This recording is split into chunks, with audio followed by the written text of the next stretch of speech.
구독, 좋아요, 그리고 공유까지도 눌러주시면 저에게 도움이 되겠습니다.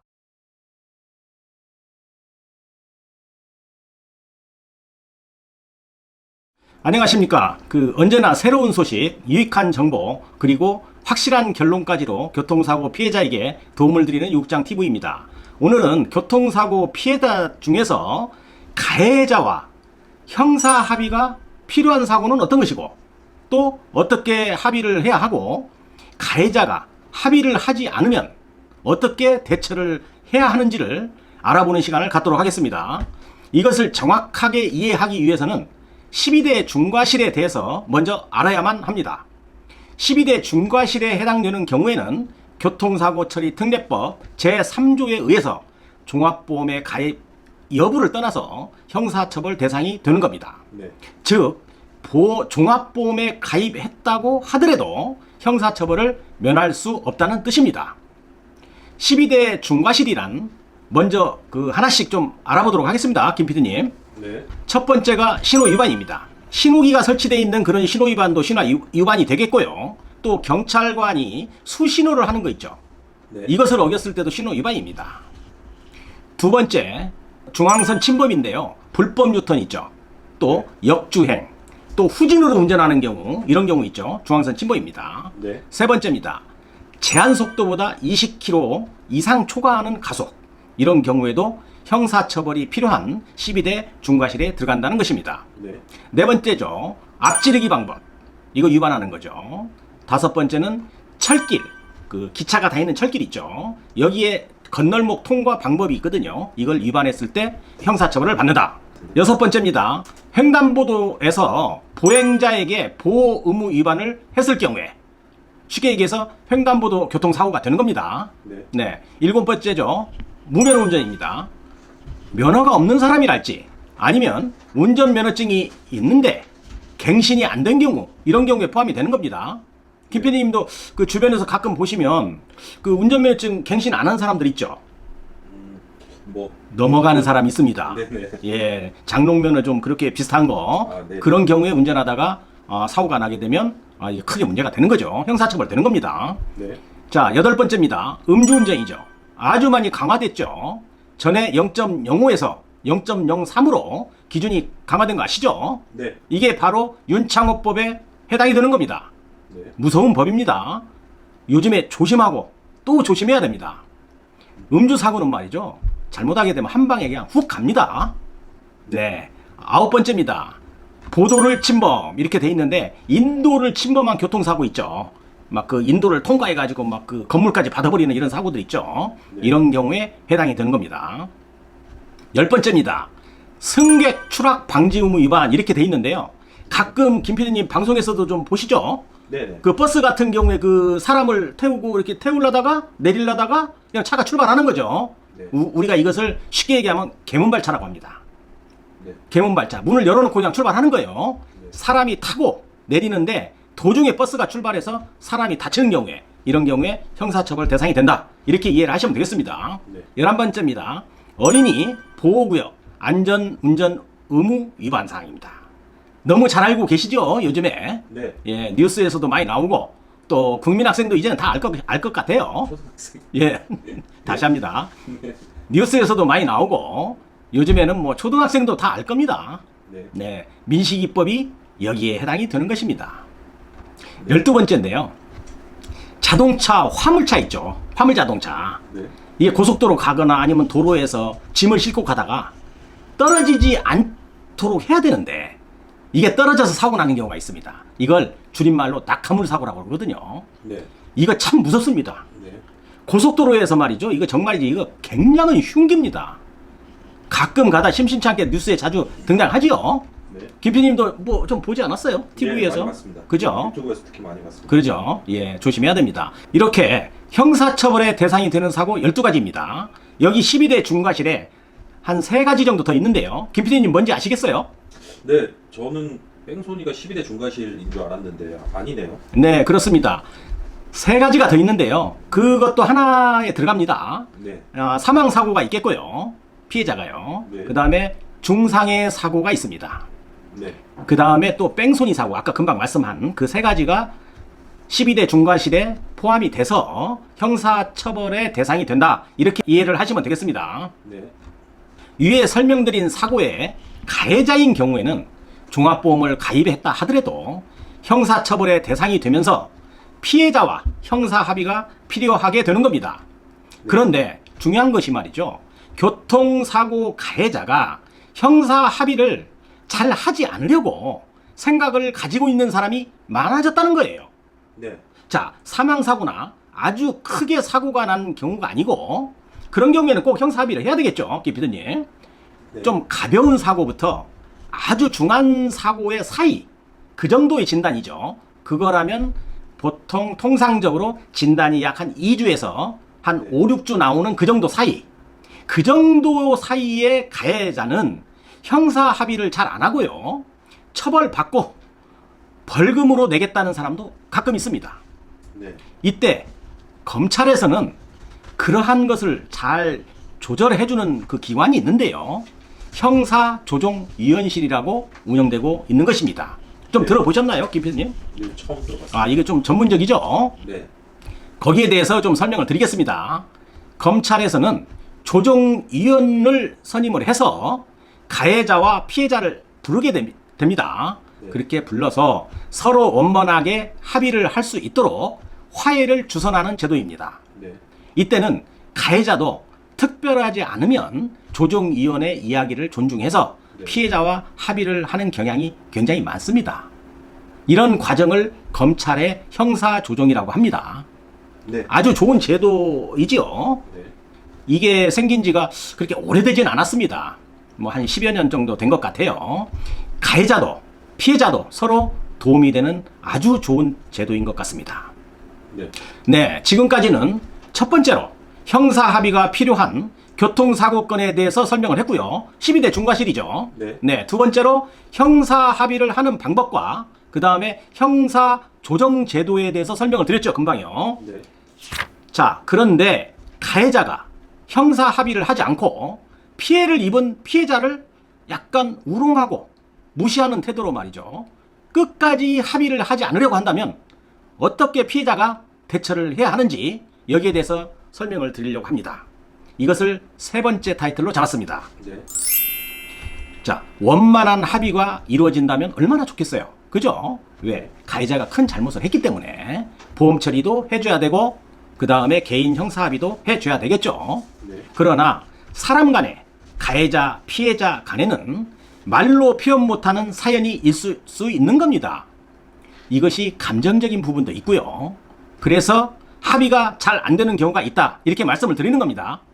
예를 들어서 설명을 드리겠습니다. 홍길동이가 음주운전을 한 가해자에게 교통사고를 당해서 네. 진단 5주가 발급됐습니다.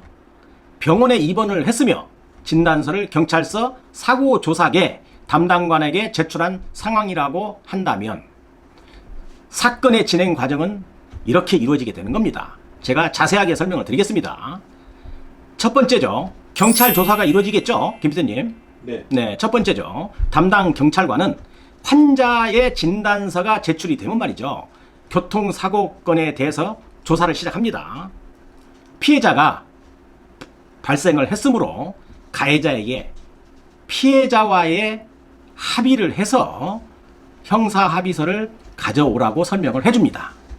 이때 가해자가 진정어리게 말이죠.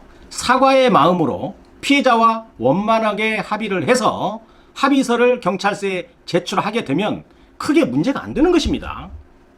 그런데 요 근래 나는 처벌받겠다라고 형사 합의를 하지 않는 가해자가 종종 있게 됩니다. 아까도 말씀드렸죠, 제가. 네. 네.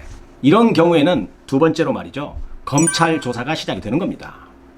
경찰에서 검찰로 사건이 송치가 되면 검찰 조사는 경찰 조사와는 달리 좀 더 가해자에게는 정신적인 압박을 느끼게 되겠죠. 네. 네. 위에서 말씀드린 이때 형사 조정도 한번 이루어집니다. 이 시점입니다. 네. 이때 검찰의 압박에 못 이겨서 형사 합의를 하는 경우가 많이 있습니다. 네. 만약 이때도 가해자는 합의를 하지 않게 되면 말이죠. 검찰에서는 법원에 기소를 바로 하게 됩니다. 마지막으로 법원에 기소가 되면 공판 날짜가 잡히겠죠. 검찰의 기소로 법원에서 재판이 이루어지게 되는 것인데요. 이때는 검사가 참석하고 가해자도 지정된 시간에 법원에 가서 재판을 받게 되는 것입니다. 아, 김 PD님, 여기 이거 형사재판이라고 그랬죠, 제가. 네. 그러면 형사재판에서 검사님의 역할이 무엇인지 아시겠어요? 네. 그 경찰이 이제 조사한 것을 확인도 하고, 네. 검찰도 조사를 하고, 그리고 이제 뭐 기소를 하고 뭐 이런 역할. 아닐까요? 그렇죠. 뭐 적당히 아주 정확하게 잘 말씀을 했습니다. 포인트를. 네네. 여기에 한 가지 더 덧붙이게 된다면 검사님의 역할은 말이죠. 네. 가해자, 즉 죄를 진 사람한테 무거운 처벌을 요구하게 됩니다. 법원에서. 네. 죄를 져야 된다고 하는 분이 검사님이에요. 네. 그러면 형사재판에서는 누구의 역할을 하느냐? 교통사고 피해자의 역할을 해주는 겁니다. 네. 자, 이해 가셨죠? 네. 그래서 검사님은 여기에서 심하게 처벌을 해달라라고 판사님한테 요구를 하는 것입니다. 네. 네, 이때 재판을 하시는 판사님은 무엇보다도 피해자가 있다면, 쉽게 얘기해서 피해를 입은 사람이 있다면 가해자가 피해자와 원만히 합의를 했는지를 먼저 확인하게 됩니다. 네. 그래서 공판을 하면서 합의는 했느냐? 이렇게 물어보거든요. 네. 이것도 가해자에게는 굉장한 압박이 될 수가 있는 것입니다. 네. 이러한 판사님의 압박을 요구하는 차원에서 교통사고 피해자는 재판이 진행되기 전에 판사님에게 피해자로서 억울하다는 탄원서를 제출하는 것이 매우 중요하지 않겠어요? 김 피디님? 네. 탄원서 얘기 많이 들어봤죠? 네. 네. 이렇게 탄원서를 보게 되면 판사님은 형사 합의를 하지 않은 가해자에게 합의할 수 있는 시간을 주기도 하고요. 또 다시 재판 기일을 잡을 테니 피해자와 원만히 합의를 해서 합의서를 제출하는 것이 좋겠다라고 이야기를 합니다. 그런데 만약 이렇게 판사님이 이야기를 했는데도 가해자가 따르지 않는다면 법원에서는 괘씸죄가 가해자에게 더해질 수 있다는 겁니다. 네. 이런 식으로 12대 중과실에 의해서 피해를 입은 피해자는 형사 합의를 할 시간이 충분히 있다는 것입니다. 급할 것도 없지만 가해자를 압박하는 행위를 피해자 본인들이 잘 해야 되는 겁니다. 네. 어떤 상담자들은 말이죠, 경찰에서 검찰로 송치되고 또 검찰에서 법원에 기소가 되고 재판이 끝날 때까지 형사재판 진행 과정 자체를 모르고 있는 사람도 있더라고요. 네. 참 무심한 피해자들 많이 봤습니다. 그러면 안 되죠. 관심 가져야 되겠죠. 네. 표로 설명을 드리자면 경찰에서 사고 조사를 하지 않겠어요? 네. 그런 다음에 검찰 송치가 이루어집니다. 네. 그러면 검찰에서 사건을 이첩을 해서 그때 다시 한 번 더 체크를 한다든가 보완할 수 있는 것들을 한 다음에 법원의 기소 여부를 따져서 법원에 기소하게 됩니다. 네. 이렇게 진행이 되거든요. 네. 이렇게 교통사고 가해자의 조사 및 형사처벌이 진행이 되는데요. 관심만 가지고 있다면 가해자가 형사 합의에 대해서 노력도 하지 않고 사과도 하지 않고 너무 괘씸하다 한다면 경찰 조사 후에 검찰에다가는 검사님에게 탄원서를 내야 하겠고요. 법원에다가도 억울함을 내용으로 하는 판사님에게 탄원서를 내게 된다면 가해자가 합의를 하지 않고는 견딜 수가 없을 것입니다. 네. 김 PD님, 만약에 그래도 가해자가 합의를 하지 않고 버틴다면 어떻게 하면 좋을까요? 가해자가 합의를 하지 않는다면 여기서 저는 방법이 생각나지는 않습니다. 예, 방법이 사실은 없습니다. 합의 않겠다는데 네. 뭐 어떻게 방법이 있겠어요? 네. 그런데 또 틈새를 찾아보면 또 모양새가 나오거든요. 네. 자, 교통사고 피해자는 법원 재판 기일에 참석을 하는 겁니다. 네. 피해자가 참석을 하는 거예요. 공판 날짜에. 네. 재판에 참석하면 판사님이 혹시 그 피해자가 왔습니까? 이렇게 한번 물어봅니다. 네. 근데 판사님들은 잘 압니다. 피해자를 멀리서 보고도 그 사람이 피해자인지 다 압니다. 만약 확인하지 않는다면 판사님이 확인을 안 할 수도 있죠. 네. 그러면 분위기를 봐가지고 판사님에게 손을 들고 제가 피해자인데요, 판사님 드릴 말씀이 있다고 하면서 억울함을 간단하게 말씀을 하면 되는 겁니다.